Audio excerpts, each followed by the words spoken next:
Good afternoon or good evening, everyone, and welcome to the Council of One's Babylon 5 review. And as always, I have got my fellow council members, Zod Rider, Piano Wolf, Classic Comics, and Mountains of Elysium, and the council has expanded, but we are waiting on our newest inductee. He will be here shortly, but to everyone that is in the chat, Lewis X Sparrow, Bureau 31, I know Geeks Love Nerdrotica was in here earlier.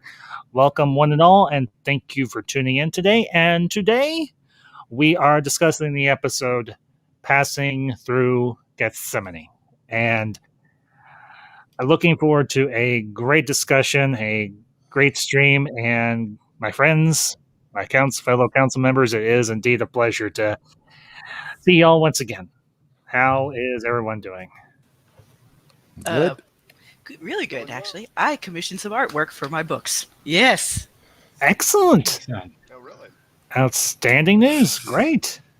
Dylan, can you send me a link to your books? Yeah, it's actually on the blog right now. I'm just prepping stuff for when I actually put them out in ebook format later on. Oh, but I figured okay.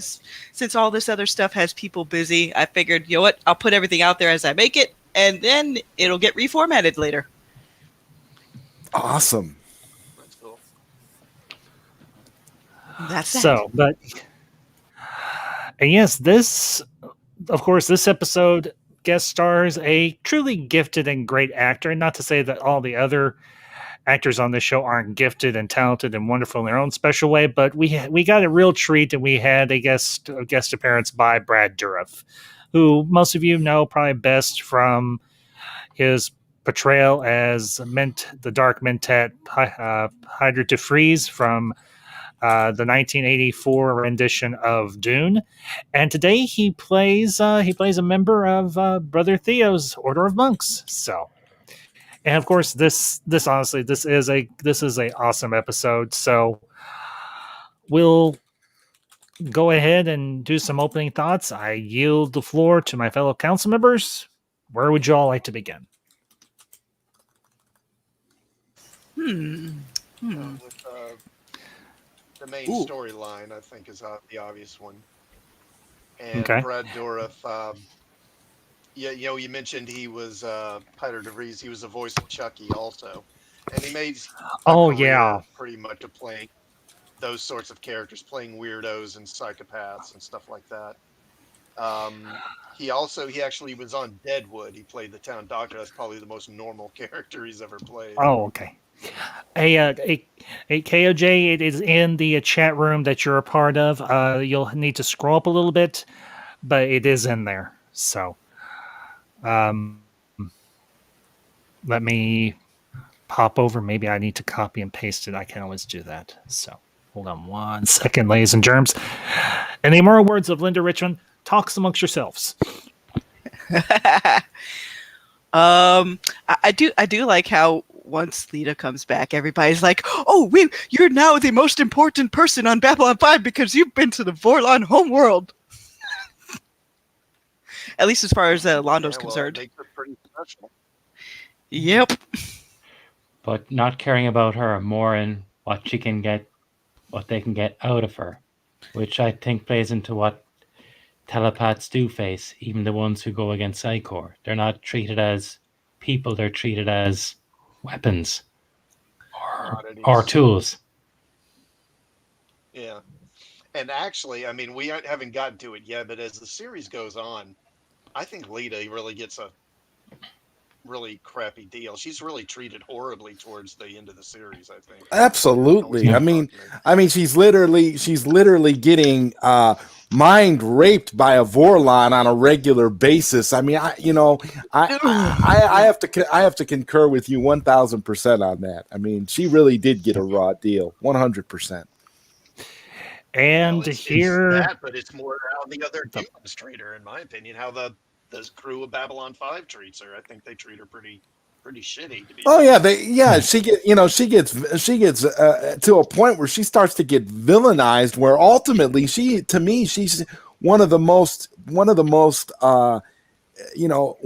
tragic characters on the show. Ultimately, Yes.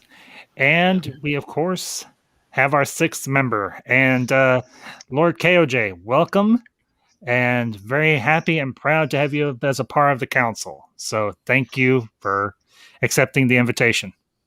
Oh, thank you for having me. I mean, it's a huge honor on my end. So thank you. KOJ, it's so good to see you on the council, brother. Hey, what's up, family? Just wondering, warrior, worker, or religious? No, I'm more religious cast, honestly. But I'll probably be on the shock 100%. Probably a worker because I like to cook things. Hi, I keep rebuilding everybody's shit. Whee! I'm too lazy to be a worker. I'd probably be religious. You lazy bum. I most likely would be religious cast as well. Classic, what about you?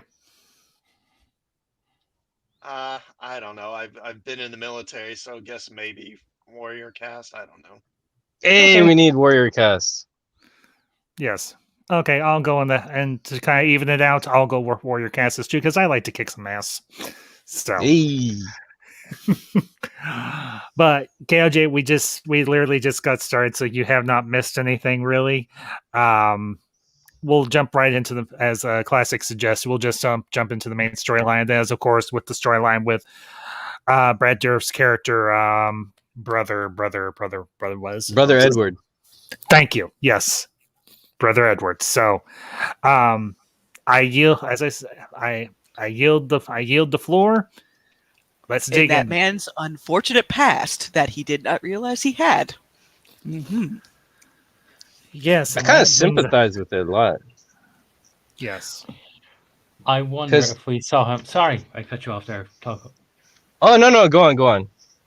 No, I was just wondering if we'd met him before we met the wonderful character of Brother Edward and saw Charlie first. Would we be as sympathetic? No, we wouldn't. No. And hey, Classic. See, Sheridan knows him after his reconditioning. So his first impression was that kind person. Like no one even knew. I think only Brother Theo knew, right? No, they found that. He did know that because he specifically requested the other guy that ends up. Exactly. Yep. Yeah. And hey, Classic, you're coming in a little faint. You might check your volume or move your mic or whatever you might need to do. So, yeah, and honestly, that introduces a very really cool debate that we can get into here in terms of this whole new penalty for criminals, the erasure of personality or the death of personality. So, why don't we dig into that? Because there's a lot there that we can dig into. And just real quick to the chat, that Nigel movie guy, Nigel, good to see you, bud, and thank you. Yeah. I tried to bring together good minds, and well, these are some of the smartest I know, and that's I don't blow smoke. So, but yeah, let's dig into this whole idea. And honestly, Garibaldi is really the I think he said very well when he was talking to was it Delenn? Yeah.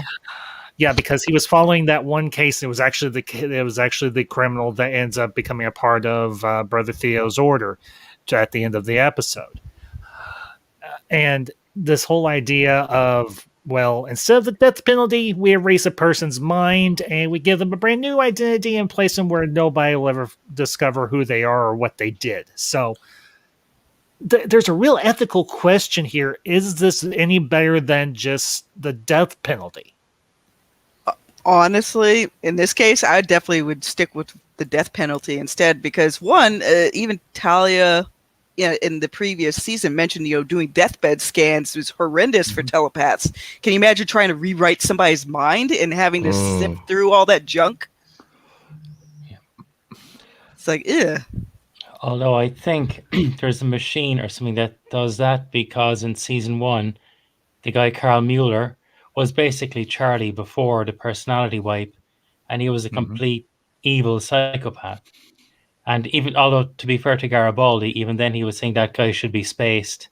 And he's consistent in this one. He's against the death of personality.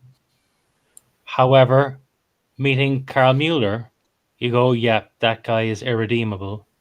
Meeting Brother Edward, he's given somebody a second chance at life. So I'm personally against the death penalty for any reason. Mm-hmm. Even though it's because of the line in Lord of the Rings, many that live deserve life, and many that die deserve life, and many that live deserve death. Can you give either? Can you bring the dead back to life? So you don't know what the end will come. So you can't give death as a judgment.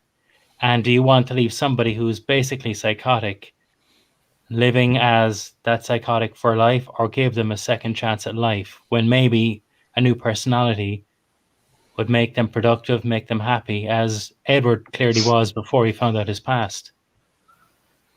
So I'd be for the death of personality, even though it does have major, major issues. Well, and each one of us here in this panel, and I imagine in the chat, are of one religious persuasion or leaning one way or the other. And, well, Elysium, I can't say I disagree with your stance. At the same time, there are people who commit absolutely horrific acts of brutality or violence or violation, to put it gently.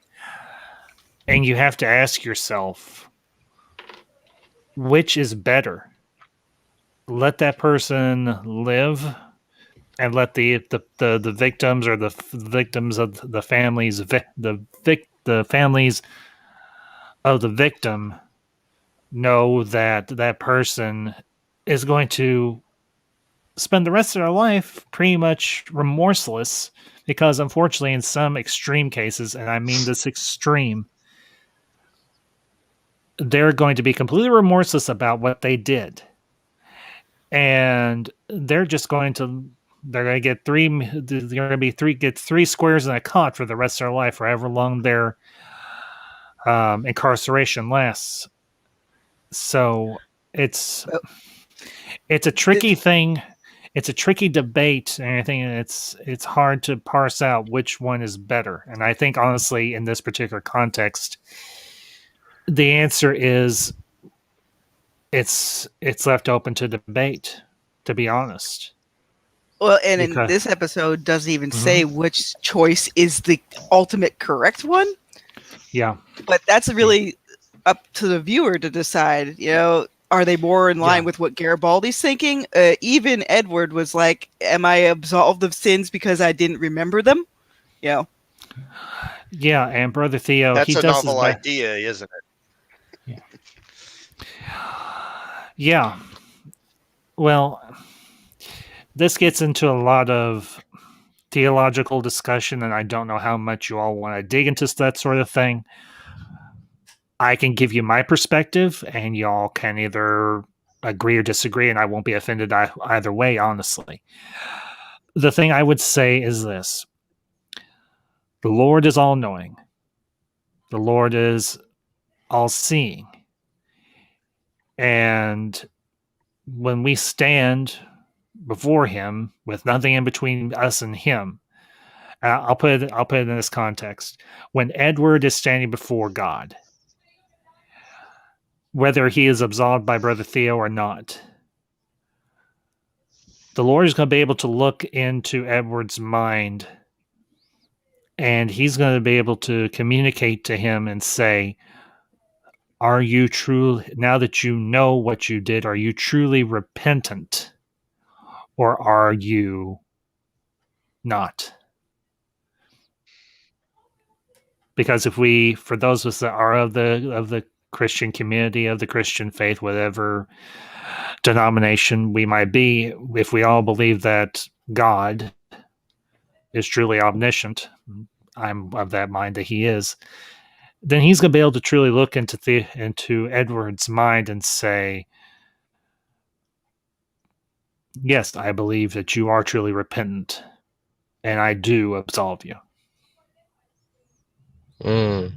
But that's my particular perspective. Like I said, if you all disagree, that's perfectly fair. There is not necessarily a wrong answer here. I think the interesting thing about this episode is it presents two very interesting discussions. One on the whole matter of which is the more humane, the death of personality or the death penalty, and also when Edward is talking with Delenn and Lanier and they're having their conversation, he asks himself that question: would I have been willing to stay in the garden at Gethsemane, or would I have ran? And honestly, I myself, in my own walk, I've debated, I've mulled that question over myself. I did come to a conclusion, but it's my conclusion. But I don't want to monopolize the floor here, guys, gals. What are your thoughts on either topic? If I may, I'll jump in and say that, and I don't know if this comes from my background too, but this is a situation where I believe it's like the moral of mind wiping or reconditioning and second chances and forgiveness and redemption, and where the belief of the soul and the body are, I think is expressed in this episode nicely in a form of where I believe the act is situational. Like, I believe all these characters and even us as viewers, we're kind of still trying to figure it out, because in this episode they have interesting things about the soul, where Delenn and Lanier, they tell Brother Edwards that the soul is like a light reflecting onto the wall, and which is interesting because in season 5 Jakar brings that same analogy up as well. And then Delenn also mentions that maybe we're the universe broken down in molecules trying to understand itself, which Franklin brings up to Jakar later on, I believe in that episode 2 in season 5. And then you go back to Brother Edwards, who, when he realizes what's going on, he's like, how can I atone for my sins if I don't even know what they are? So it's like his newfound personality wants redemption, wants to do good. And then before that, it seems like his personality before the reconditioning was void of it. So why bring up the soul thing? It looks like the Minbari have like this very Buddhist approach to where you do these merits as life goes on to atone for your sins, and it's either subconscious or conscious. But then there's this other aspect of faith also in other religions where forgiveness is very important. But at the same time, if you do not know what your forgiveness is, how can you ask for it? So there's all these like deep questions that I actually lean more to Mountains of Elysium, that I think the death by personality is more humane, because the person who commits it, even though the process sounds like it's really, really hard, at least the people don't have to take another life, actually extend the life in a questionable way, so that maybe that soul in that Minbari way has time to atone for itself, whether it knows it or not. But then we go seeing how Brother Edwards found out exactly what his past personality or past life, however you want to look at it, did. He then went on that journey to, have the courage to stay. He tested himself and he found his redemption. But if he did not know, the question I wonder is, as his life goes on, would he have atoned for his past sins just by default, not knowing? Or did he have to go this drastic path to find peace for his soul and whatever he found? Which in the episode, he found that very more important, that he would lay his life down for. But then again, that was a freedom of choice. If they killed him, he himself may not have gone through that journey to atone one way or the other. And as we see the show go on, memories is so important as to what we are and what we do, because we see Bester playing with Garibaldi later on. And I think that last episode, season 4, they're trying to maintain the history of Babylon 5 of what's going on when that guy was looking to the past. I don't know if we're supposed to talk about future episodes, but I think this is a key episode of a question that we, the theme of morality of like death of personality and what makes us who we are by our choices or our surroundings, that I think the whole series from this point on explores, and especially by bringing Lita in this situation as well, because that's the beginning of like knowing the Vorlon's relation with the telepaths, again, mind and spirit stuff. So it's like, this is something that I think doesn't answer the questions, but presents the situations that maybe as the story goes on, we can find truth for ourselves of what is the right thing, what is the more humane thing, and what does it mean to find redemption and to do better. Yep. But I do have a simple rebuttal to that. I don't know if that was an answer. No, but I do have a simple rebuttal to that. Like, I'm more for the death penalty in this case, like with Garibaldi, because then you see Brother Edward's, more innocent personality, the non-killer personality going through all this horror and pain. Is that more humane to have this new life being, unfettered like that? So what do you do there? You just let them live their life, and what if everything breaks down, like when the previous victims do happen to find this person?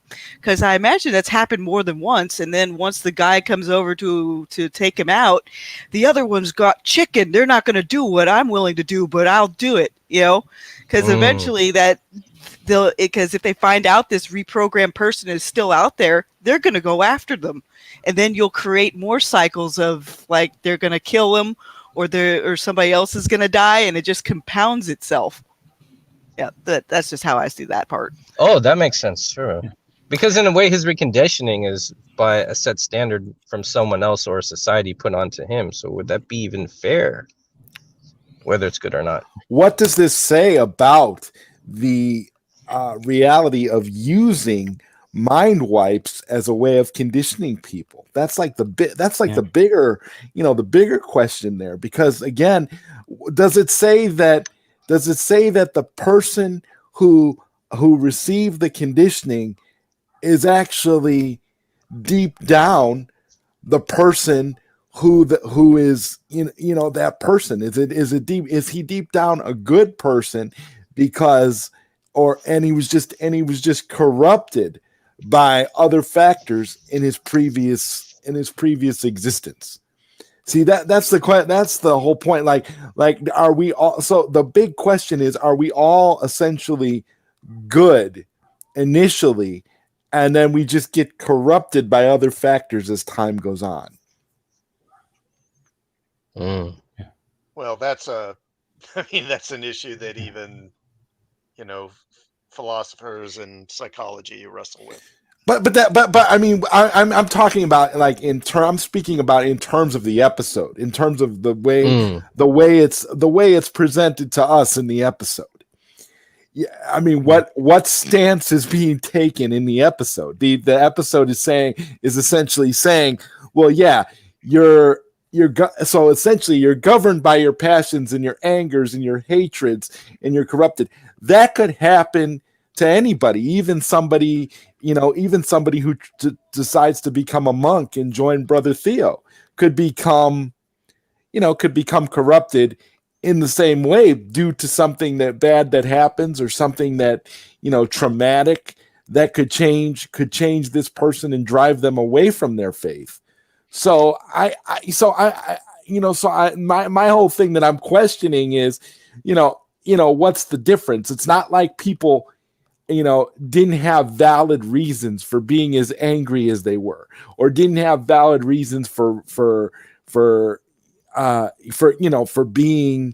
becoming peaceful and becoming. It's like the idea of rehabilitating somebody. Like when somebody goes, like if you use like a real world example of somebody who goes to prison, and they essentially go to prison and they find religion, and they come out from being a criminal, they come out redeemed, and they come out, they join a church and they become a reverend, or they become a priest, or it's something, along those lines, where it's like the same kind of thing. It's like, now you're being rehabilitated.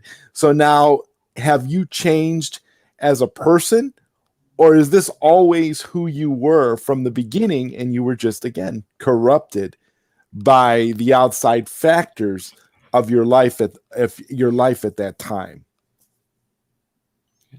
I'm true nature versus nurture situation. Yeah.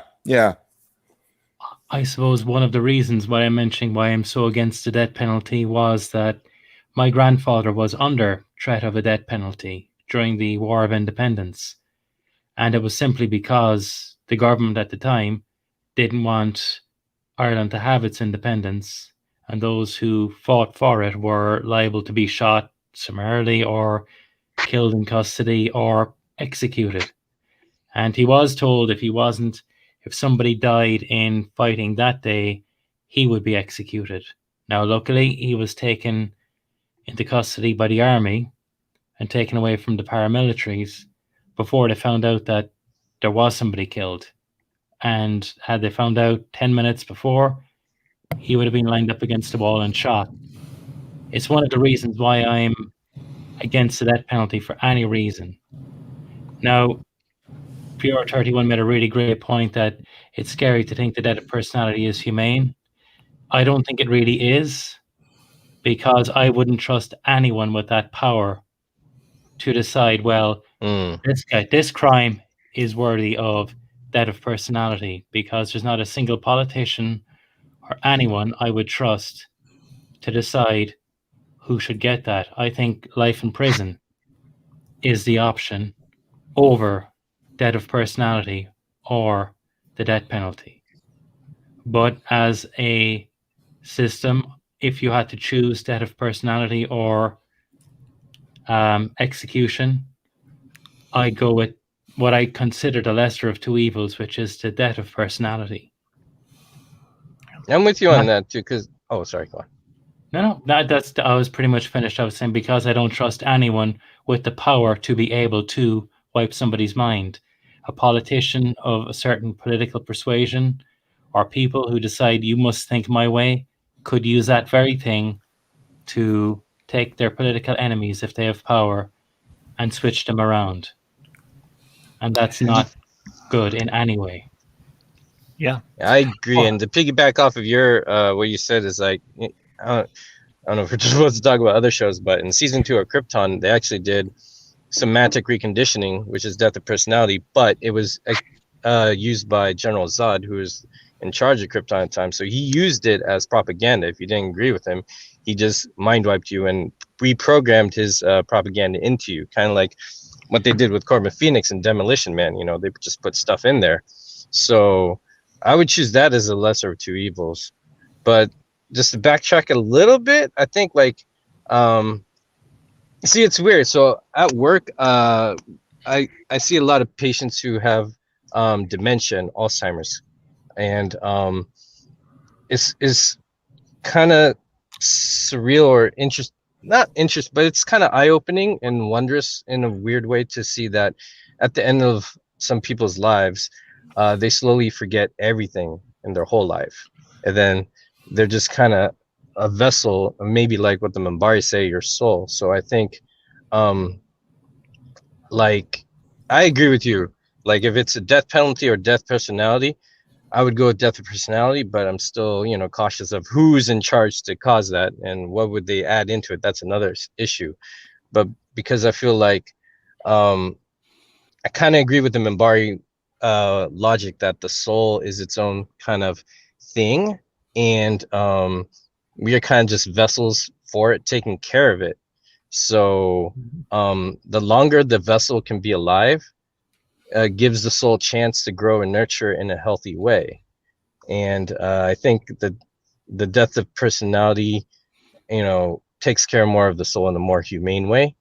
But again, that's also depending on who's in charge. Like if it's a tyrant, maybe the personality, you just recondition everyone to be soldiers, instead of like service workers or something like that. So it's really interesting, but I think I would go with death personality. I'm not really for the death penalty either. Well, and to kind of pick up on a few threads that you put down, Koj. the Minbari have been portrayed as very Buddhist in their philosophy and their way of thinking and the way they behave in society. So good pickup there. I would say honestly, and I'm saying back, and I won't lie to you all. I'm saying back, and I'm just listening to this discussion. You, all five of you, have presented great points, and this is for me truly a treat to have such a. I don't normally use this word, but I think it's adapt here to have such a diverse array of opinions, and all the points you all brought up are all perfectly valid to one degree or another. The thing I will say is this, and y'all have kind of swayed me from death penalty to death of personality, because depending on the criminal and the crime, it does offer them the opportunity, whether they realize it or not. And that's another point that we can debate here in a minute. It does give them the opportunity for redemption. Now, let's say that the criminal maybe isn't a violent murderer, but is like a chronic thief, or like something along those lines. Is like a burglar or a high end criminal or something like that, and somebody that's a thief, and they decide that their thievery has become so rampant that there's no other way to deal with it than to invoke death of personality. That does give them the opportunity to work towards redemption. Now, death of personality, as we obviously see in this episode, is a double-edged sword, because all the Black Rose killers' victims got together, pooled their resources, and tracked down Charlie/Edward. And unfortunately for Edward, he didn't realize what he had done because he had no memory of it. But they brought in that Centauri telepath and broke down the walls of his mind wipe, of his death of personality sentence. You know what? That shows that the victims didn't want to destroy the actual replacement personality. They wanted to get back at the Black Rose guy. So yes, that adds exactly. another cravat. Mm-hmm. Yeah, that does add another wrinkle to the situation. But I do like the idea that Edward/Charlie does get the opportunity for redemption, and he does, like I mentioned before, he does get to answer that question that he had posited to himself. Would I have stayed or would I have run? And he stayed. He passed through, and this is not meant as a pun, he passed through his Gethsemane. Mm-hmm. Because for him, facing down the families of his victims was his Gethsemane. Mm-hmm. And he did get to ultimately atone for his crimes, even though he had no knowledge of it because of the mind wipe. So I would say, considering all the points you all have brought up, and again, outstanding points across the board, I think for one thing, it very much is dependent upon the situation or circumstances, and I'm taking everybody's positions into account here, so please do not think I am neglecting or ignoring any of them. I'm not. I think it would be especially dependent upon who is in charge of the judicial system in 2260 in EarthGov, within the judicial system of EarthGov. And it would also, I think it would be dependent upon the crime that the death of personality sentence is being invoked for. And you know what? Now I think about it, I don't think President Clark would have gotten the death of personality stuff at the end. That's why he basically put a PPG blast to his brain. Mm-hmm. Well, not only that, I know we're jumping ahead a little bit, and Koj, just real quick, any reference to any movie or show that you want to bring up, by all means, do so in the future. So that's not a problem. Okay, thank you. I actually like the fact that you were able to make that connection between this episode and Demolition Man, which is a favorite movie of mine. Love that movie. Love it. Love it. Love it. Love it. It's Stallone and Wesley Snipes, and it's awesome. But fantastic cast. They got Benjamin Bratt, Sandra Bullock, Rob Schneider. Holy crap! Sorry. Yeah. No, dude, you're fine. My streams are not for children, so if you ever slip and swear, not a worry. It's not a problem. Oh wait, they had that comedian Dennis Leary. Yeah, there we go. You're friendly. I'm eventually gonna do either a watch party or a review for that movie, because that's a great '90s movie to cover. So, and I haven't covered it yet. Amazingly, of everything I'm doing, I haven't covered Demolition Man yet. So, but yes, grasp your pearls, ladies and gentlemen. But honestly, I think I think if I was the one. Okay, I don't want to put myself in the position of judge, jury, executioner in this case. But if I was the one that was making the decision, whether it's death of personality or incarceration, and I'll leave it at those two options, we'll remove the death penalty off the table. Dependent upon the crime, I would I think it would become, first and foremost, it would come down to the crime. I think personally it would be better to put the violent criminals in jail, in prison. Let them and keep them there. But the less violent criminals that don't want to reform, then you come in with the death of personality. Let me put it this way. The more victimless crimes like theft or something along those lines, like blue-collar crimes, then you do the death of personality. That would be my angle, but that, of course, is just me. The other point I want to bring up, and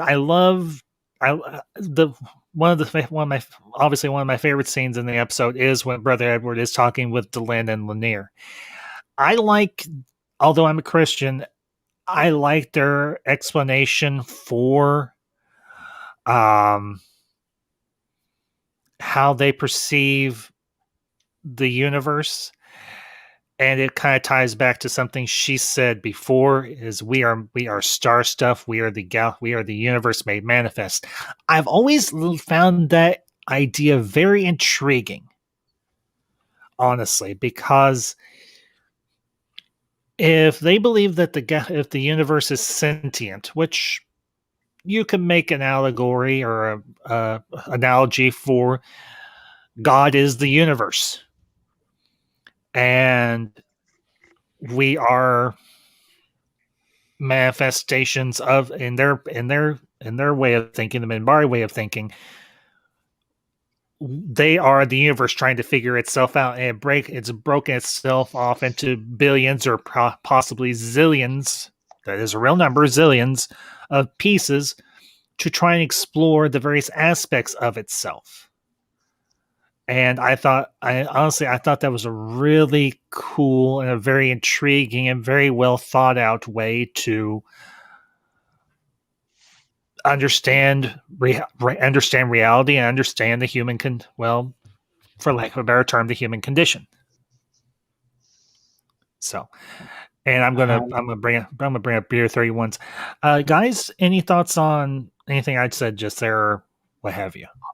I was just thinking that it's I know JMS himself was an atheist, and the Minbari religion could be it's funny, it's like an atheistic evolution of a god, that God evolved out of the universe wanting to know itself. So it's a really nice, I mean, me personally, I'm Christian. I believe God created the universe. But it's also nice to think that it's possible for a god, lowercase g, to evolve from within the universe, that JMS is open in this universe. The Minbari religion is open to both, that could be God the universe and wants to know himself better, or it could be the universe has become sentient, is God, lowercase g, and he's an evolved being just like this.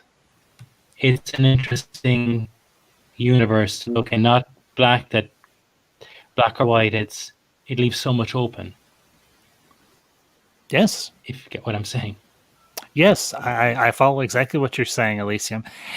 Essentially, what the Minbari believe does lean more towards an atheistic mindset, but it's presented in a way that even a person of faith could get on board with.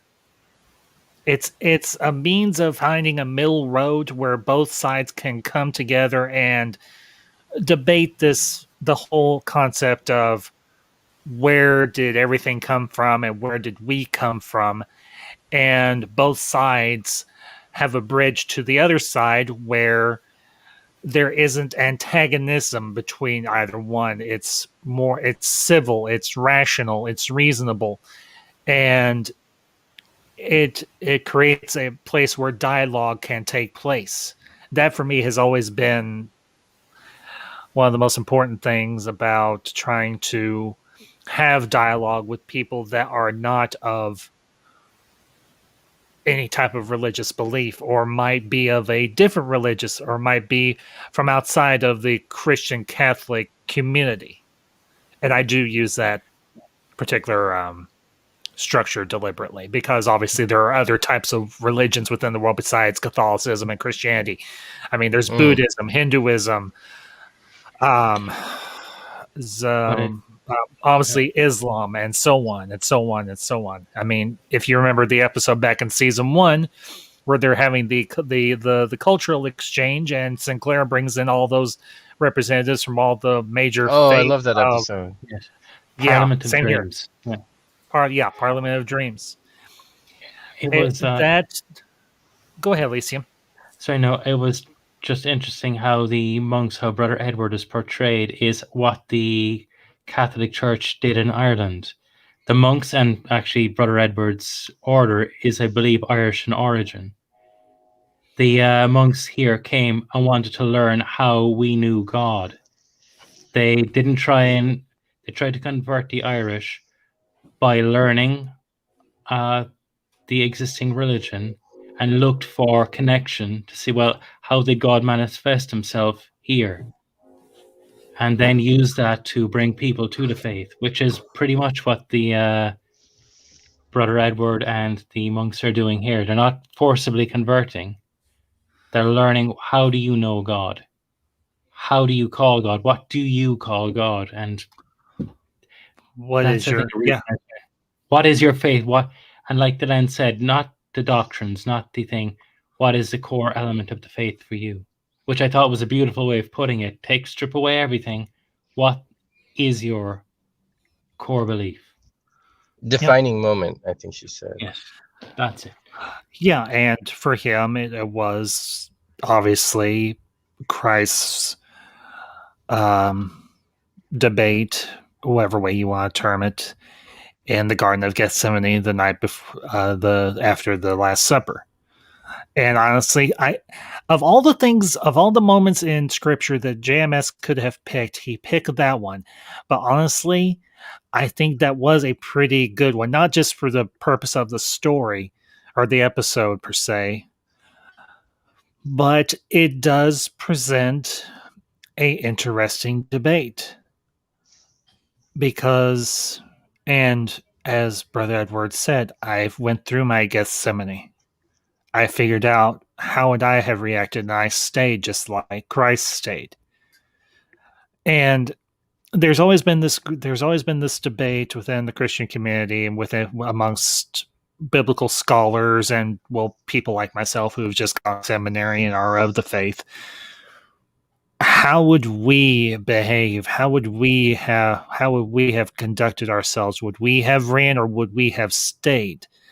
And even there was a question that I posited to a pastor when I first came back into the Christian faith, and I said, is it wrong for me to ask this, to think this? And the question was not putting myself in the place of Christ, but putting myself in the place of the apostles.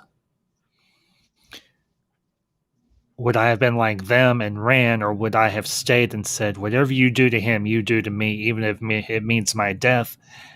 And being a person of deep conviction, which I think most everybody here knows I am, and a person that's very committed to my faith, I answered the question, even though I know it would mean my death. I say, I stay. I stay at his side. I don't run. I don't flee. I'm not like Peter, James, and John. I stay there. You put him in chains, you put me in chains. You beat him, you beat me. You scourge him, you scourge me. I don't run. But again, that's me. Sorry, I think that's also Babylon 5, because look, Babylon 5 is stuck in the middle of a whole bunch of stuff, and it's not running. And a lot of these people, like even when we see Sheridan go to Zahadum and everything, or Jakar being in prison, they don't run. They're testing their faith, just like that. In a way, this could be like foreshadowing on a spiritual level for all the characters' journeys. And Koj, that's actually a very astute observation. And I'll bring a Fiena's comment here. And Zah, classic Fiena, anytime you want to break in, by all means break in. Just say, hey, I got something I want to say, and by all means say it. Fiena said, Valen had to make that choice in a way by leaving his current life behind to travel back, not be tempted to change the timeline by warning his friends. He could have prevented a lot of death. Yeah. That's very true, Fiona. Mm-hmm. Very well said. Very, very well said. I was snacking, so that's why I was muted. Oh, that's okay. No, that's fine. Bureau 31 brings up this. Is Delenn uncomfortable when Edward tells the story of Gethsemane? The pilots of the Battle of the Line also stayed. They could have run, but they didn't. I didn't perceive Delenn's behavior as uncomfortable. She seemed more inquisitive. Her and Lanier are both. But what do you all think? And I'll. I think that comes out more in that episode where she has to leave to go handle things at Minbar, and like the other Minbar are like, we got to find a way to get to where she won't marry Sheridan, and then, well, that flies back in their face because they had to put her through her old trial and everything, and she made use of that to basically cement the fact that yes, she's not marrying him just out of guilt. She's literally loves him, but she was able to use her people's shield in that direction to be like, okay, we have to gift somebody to the enemy, the former enemy, to sustain life or something. But that, I think, plays in later rather than just this episode. Mm. Yep. Because man, through Jolene's actions, a lot of people died too. Oh, that's true. And just thinking that would circle back. Delenn called for the death of humanity on a whim. And she couldn't take it back. And that's again, it kind of circles back, and it's all part of the earlier discussion. Yeah, that's right. When emotions are involved, she called for death, and when something else may have been a better solution. Yet she was also the one closer to trying to find out who the humans are. And maybe she kind of had her own death of personality to where she had a revelation where she was like, all right, I need to redeem myself by fighting for peace, maybe for that one mistake she did, possibly. She never said it, but it just seems like since the death of Ducat and the whole Battle of the Line, she's been on this kind of peace warrior priestess kind of journey. And actually, even Naroon says, listen to her, and like the whole follow her instead of what they were doing, like killing each other during the Civil War. So, yeah, she might know because she caused a fair amount of her own situations. Yeah. Well, and Bureau 31 even. Yes. Beer 31 brings up a very good point here. Kosh could have run away when the shadows came to kill him, but he stayed. Take that one step. Take that one step further. Beer 31. Kosh could have essentially killed those three shadows, or at least or at least damaged them enough where he would have survived. But yeah, saying back and talk and discussing this episode, this puts a lot of the choices that are made down the road in stark perspective. Wait for a the second. major characters. I just thought of it. Maybe the reason why he did that is so a piece of him would be in Sheridan, so Lorien would know when Sheridan was falling down the mountain. Yeah, That's what I was thinking. I think That's a Kosh couldn't go to Zahadum as a Vorlon. I think he needed to be with Sheridan to go there to help him out. And that's a very distinct possibility as well. Zod, Classic, Elysium, your thoughts on anything we've brought up so far? Well, I'd say on this whole subject of, the death penalty versus death of personality, it's I obviously I don't think they just give the death of personality out for just any crime. I'm pretty sure it's pretty serious, pretty extreme cases. Yeah. And in those cases, I mean, obviously it's not an ideal solution, but I do think, because what's the alternative? You kill them, yes, and you can say that's justice, but this way they are able to contribute to the community. And I don't know, it's like with superheroes, and I think it was Batman at one point. He talks about fairly recently, one of his issues where he talked about how killing his enemies isn't the answer, because basically when you kill someone, you're giving up on them. You're just saying, you're disposing of and saying this person's not worth it anymore. And and that's why he doesn't kill, because he hopes that they can be rehabilitated and again be contributing members of society, however you want to say it. And that's kind of what they're trying to do with this death of personality, is make them into a person who is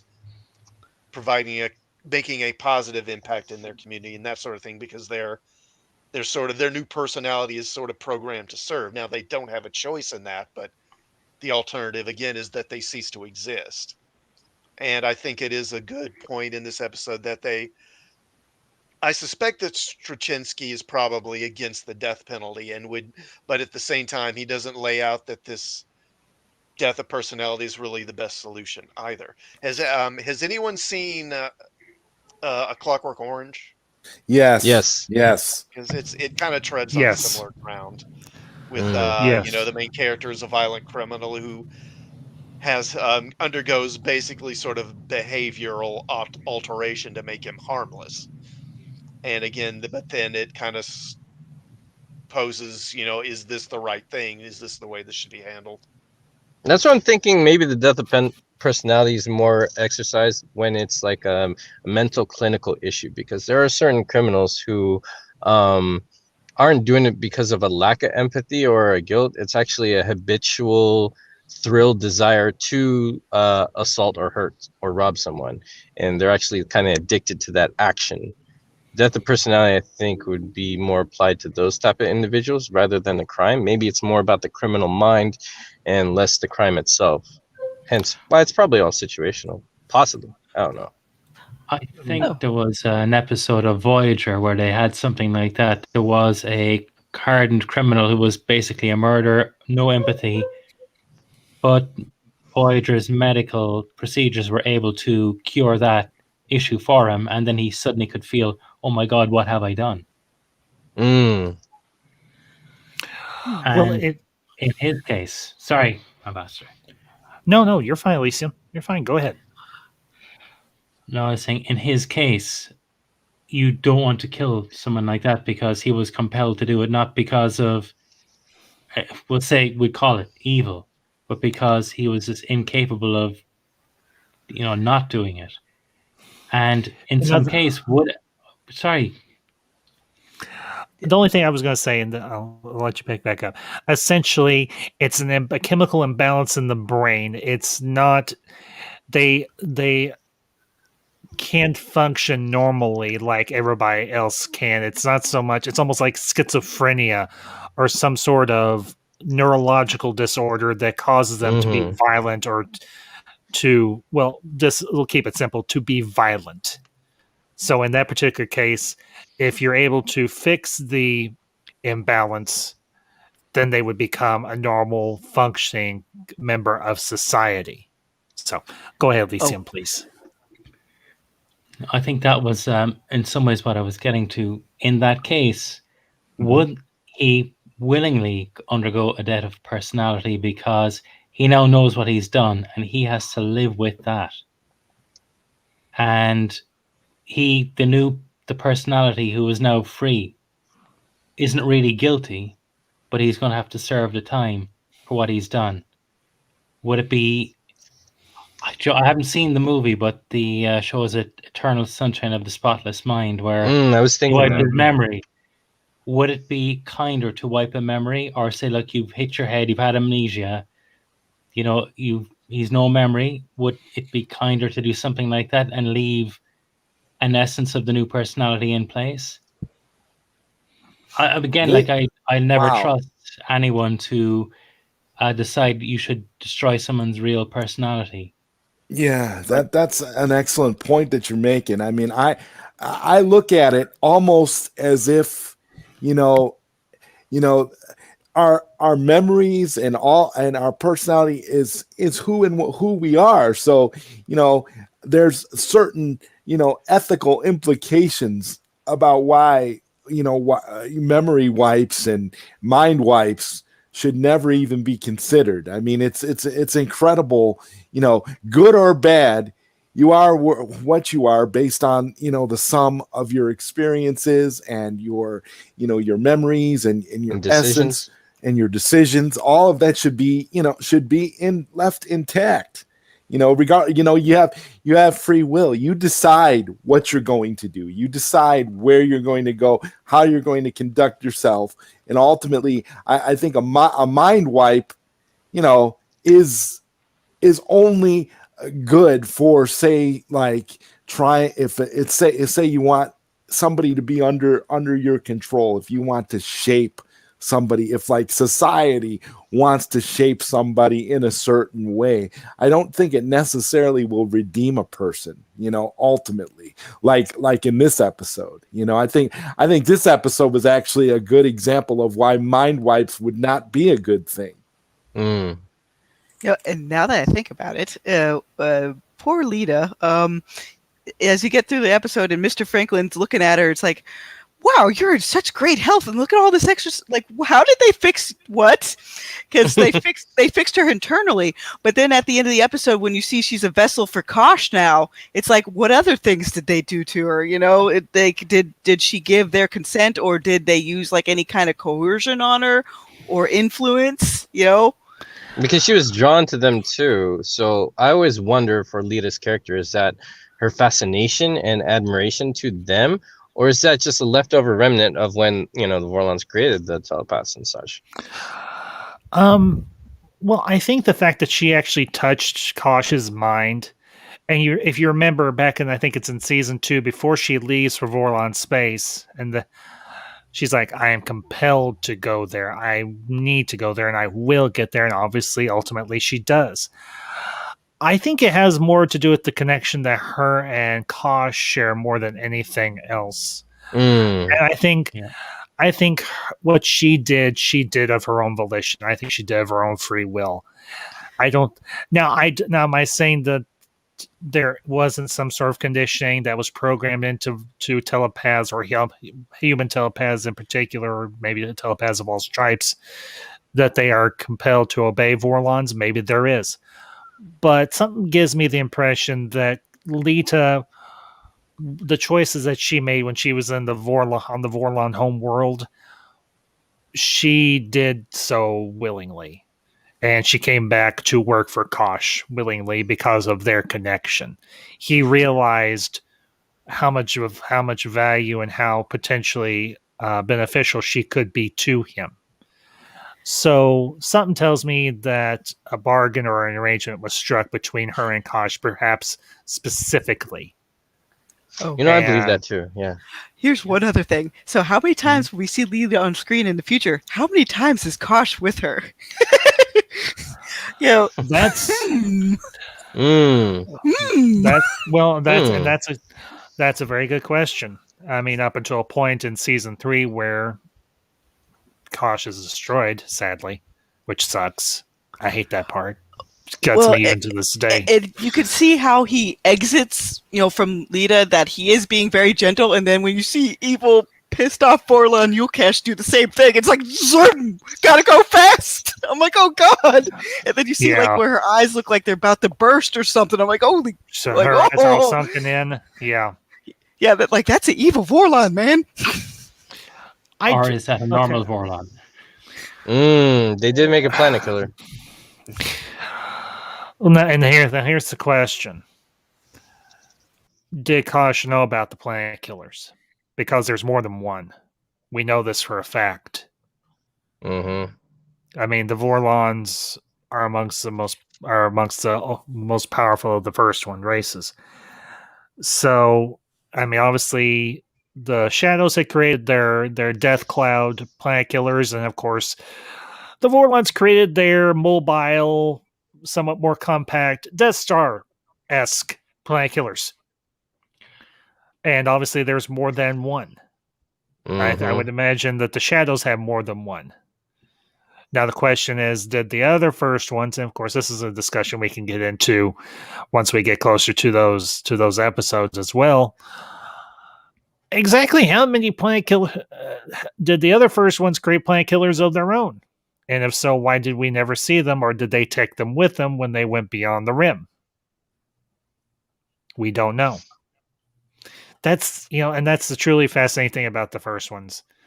We know so little about them, and so much that we do know is theory and fan theory and fan fiction and what have you. And who knows, maybe one of these days once I'm finished with my Star Wars fan fiction, I'll do a B5 fan fiction involving the first ones.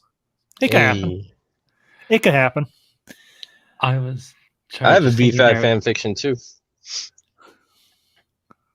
Thanks, Elysium. I wrote a Babylon 5 script as well. I have a full script from beginning to end for a full episode. So I'll have to share it with you guys at some point. Ooh, excellent, cool. Yeah, Elysium, you were getting ready to say something. Go ahead. You were asking, did we think Kosh knew? I think Kosh knew about the planet killers, but I don't think he believed they would be used on the younger races.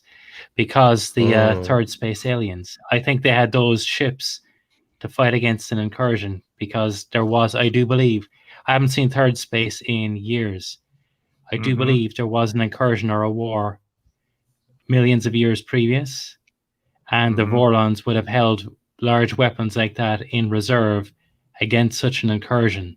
So I think that's why those ships were there, but the Vorlons just turned them on, the younger races. I think you're right, because even Lita at the end of third space, she says one mistake out of so many. Yep. Very true. Very, very true. So now with Kosh knowing about the planet killers, I'm also wondering, is it because there's so much mystery with the Vorlon culture and government. I'm also wondering, what if Kosh was like a Londo for the Vorlons? What if he was the compassionate one as an odd one out?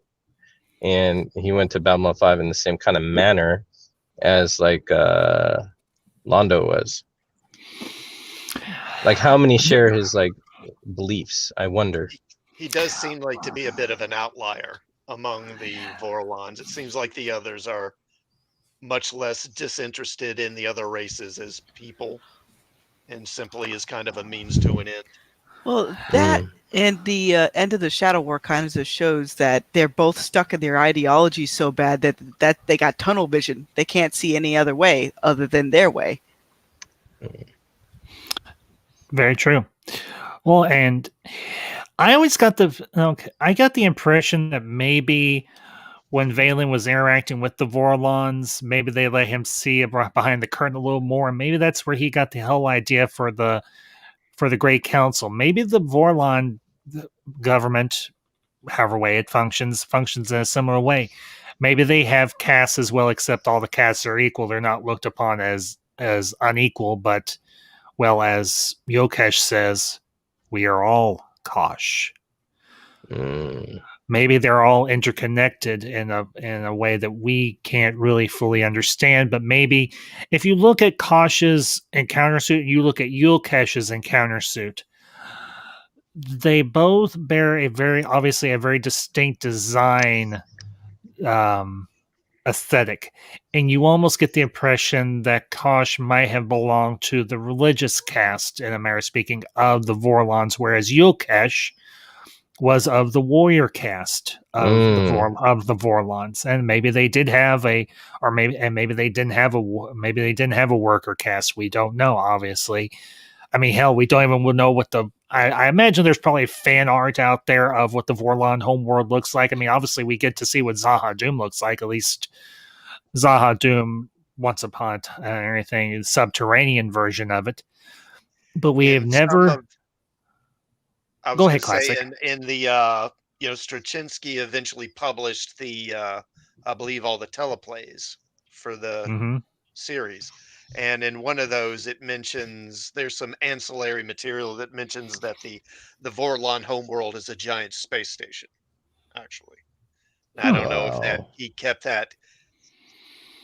I don't know if that held true in the actual series because it was never brought up. But wow, that wouldn't be too surprising. Just because there was this one little side short film called FTL, where it showed a cave 3 or 4 civilization saving the astronaut, but they weren't actually in a planet. They were circling a Dyson sphere. So that wouldn't be surprising, I don't think. Well, and that's entirely possible. Maybe we lost Koj. He may have had to leave or something. That's possible. But yeah, there he is. He's back. Okay, hold on. Come on, scroll. Thank you. Sorry, I pressed the wrong button. That's okay, man. It happens. We've all done it before, believe me. It could be entirely possible that maybe there was some sort of cataclysm that destroyed the Vorlon homeworld. Or maybe they did create some sort of space station where part of their race existed and there was still a Vorlon homeworld, and maybe they had the other as a backup or whatever the case may be. We don't know. It's all like I've said, we know so little about the first ones. All of it's quite literally theory and conjecture. But I think that's one of the cool things that Straczynski left open for the fans to kind of play with. Like he was almost saying, hey, fans, go fill this in on your own. I've given you kind of the framework. Go fill it in yourself. And that's part of the fun of universes like Babylon 5 or Star Wars or Star Trek or any fantasy or science fiction universe. The creators leave space for the fans to go in and play and create their own theories and ideas and universe and their own and build in the universe for their own enjoyment. Well, we've already revealed we've made fan fiction, so that's so true. Well, yeah, I'm currently in the middle of writing my own Star Wars fan fiction, which I'm going to try and have done by May, so I can start casting. Because I'm going to be doing it like a live radio drama or something along those lines. Oh, like The Shadow back in the day? Something like that. I've got my cast list, and this is something we can discuss and everything off air or whatever. I'm actually going to, once I'm done, I'm going to do a video or a stream discussing all of it and my intentions and the plan going forward and all that jazz. So, but nice guys, great discussion. And Koj, I think I speak for the council. Glad you have accepted this invitation, and we look forward to having you come along with us on this journey. And the only thing I'll say is I regret you couldn't have been here sooner. Oh, thank you. But I am glad that you are here now. Oh, thank you. I'm honored. I love Babylon 5. It's like my favorite thing, and I've been a fan of this show before we got to know each other. So, thank you a lot. There's one other little thing I'd like to point out. The Centauri telepath, when he was talking to Lita, he's like, "Oh, your people aren't allowed to do this," and she's like, "Oh, I'll fry everything you've got." Well, that just proves that the alien telepaths don't have the same rigid structure that Psychor has. So, what do they do for the highest bidder? That's like, Yeah, the alien races seem to have done a better job of integrating telepaths into their society than humans have. But it may be because they've been around longer, perhaps. Yeah, because the humans, they mentioned that we're like one of the young races. Mm-hmm. Well, out of all of them, I think the Minbari probably integrated their telepaths best, just because they're there to help serve people and they're not really mistreated. In fact, they're praised. So, yes. Very true. So, well, guys and gals, I think we're going to go ahead and wrap up here. But again, great discussion, and to everybody in the chat, great input from you all as well. Thank you all for participating. These streams would be nothing without you all in the chat participating. So thank you all for tuning in today, and greatly appreciated as always. Before we close out, I'm going to, as always, give everybody a chance to plug their channels and any projects they've got coming up, and then we will wrap up. All right. Well, everybody knows my shtick by now, especially if you've looked at my channel. I want more aspirational things, so pretty much my superhero serial is a mishmash of like Green Lantern, Babylon 5, and Flash Gordon. Pretty much I'm trying to put as much retro 50s futuristic kind of fun into it, but it has more world building along lines of what Babylon 5 did, where you plant the seeds and then they grow later. So I'll link that below. There we go. While I munch on my chips. All right. My channel is called Classic Comics. I review comics, also review genre, TV, and film. I'll actually be posting a review of the latest issue of Batman Future State Batman just a few minutes after this stream is over. I guess I'll go. You can find me Instagram, YouTube, and Twitter, Lord Koji. I'm on the other apps, but those are my main ones. I do mostly video and game stream entertainment, and I'm working on some of my own indie film projects coming your way. So yeah, that's where you can find me. You can find me everywhere on social media at Zodrider on YouTube and everything, and you can also find me here from time to time when I'm not working. Hey. Yeah, you can find me on YouTube or on Twitter, Mountains of Elysium. I'm working on a new episode in the Best Characters in Babylon 5 and halfway through creating that at the moment. And as always, folks, obviously where to find me or you wouldn't be here. And and as the man says, I have always been here. This is stream 3 of 4 coming up for the next several days. Tomorrow night, starting at 6:30, I'll be back and we'll be doing a review of the latest episode of WandaVision, and then we will be transitioning over to Twitch, and we'll be doing a watch party for Zack Snyder's Man of Steel in preparation for Zack Snyder's Justice League that'll be coming out next month.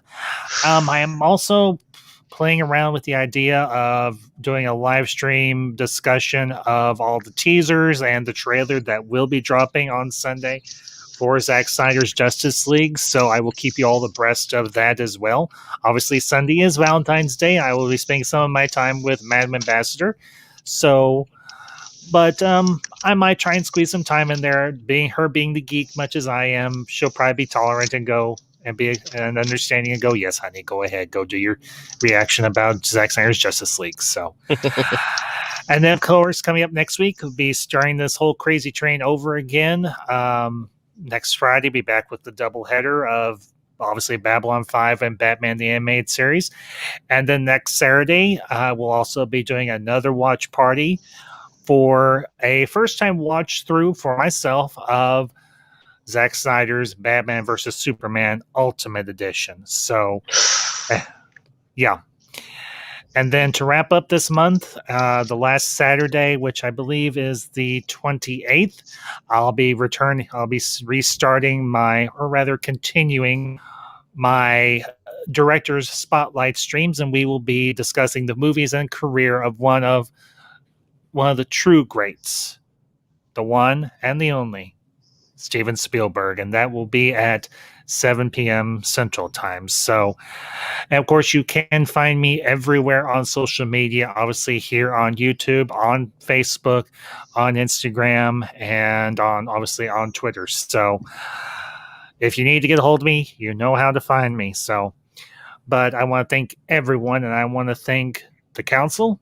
A great discussion, a great debate, and I look forward to what the future has for the council. So, that all being said, folks, you have a great evening wherever you're at. And until next time, these are the ambassadors signing off. I have always been